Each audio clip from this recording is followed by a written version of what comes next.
So let's define what will be the value and how we can calculate the value of argument for different quadrants. सबसे पहले quadrant के लिए चलते हैं. So first quadrant में हमारे पास क्या होगा? In the first quadrant what we have here is, ये हमारे पास रियल एक्सिस है, ये हमारा है imaginary axis. Now if you are having this point P, उस coordinates are x, y. So हमने क्या करा, O से P को ज्वाइन करा, अगेन ये एंगल निकाला theta.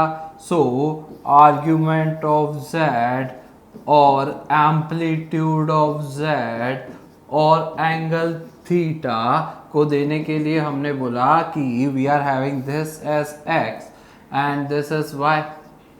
So tan theta is y upon x.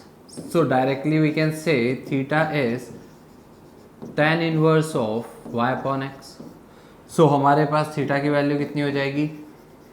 tan inverse y upon x. ये डायरेक्टली आप कैलकुलेट कर सकते हैं, पर कब तक कर सकते हैं? जब यहाँ पर in the first quadrant when x is greater than 0 as well as y is greater than 0, जब x और y दोनों पॉजिटिव होंगे. सो यहाँ हमारे पास जो वैल्यू आएगी, the value will come from 0 to π/2.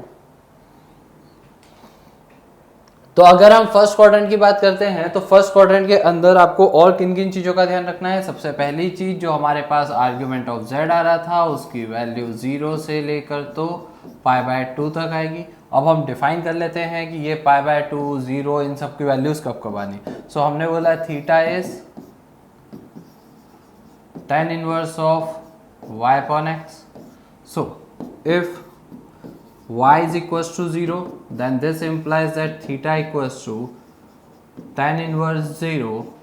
This implies that argument of z will be 0, क्योंकि tan inverse 0 is 0.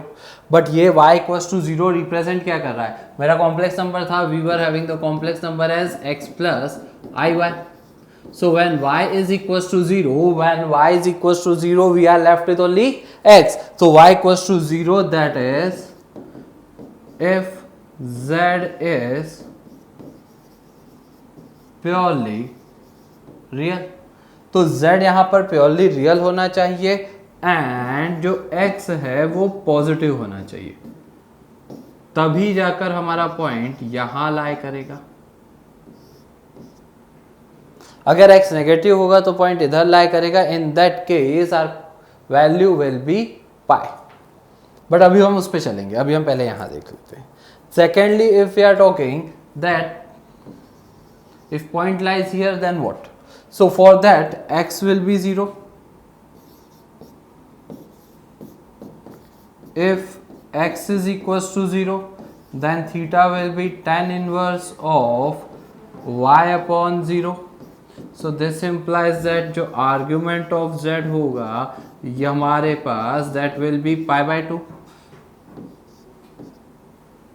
पर ये कब π/2 होगा? when, so यहां हमारे पास क्या होना चाहिए? z is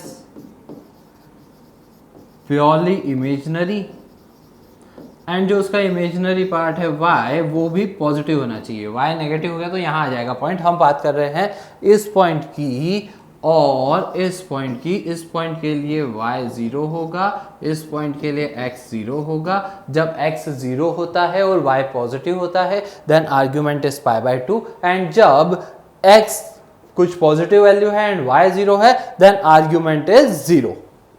so this is for the first quadrant. Note कीजिए इसे आप.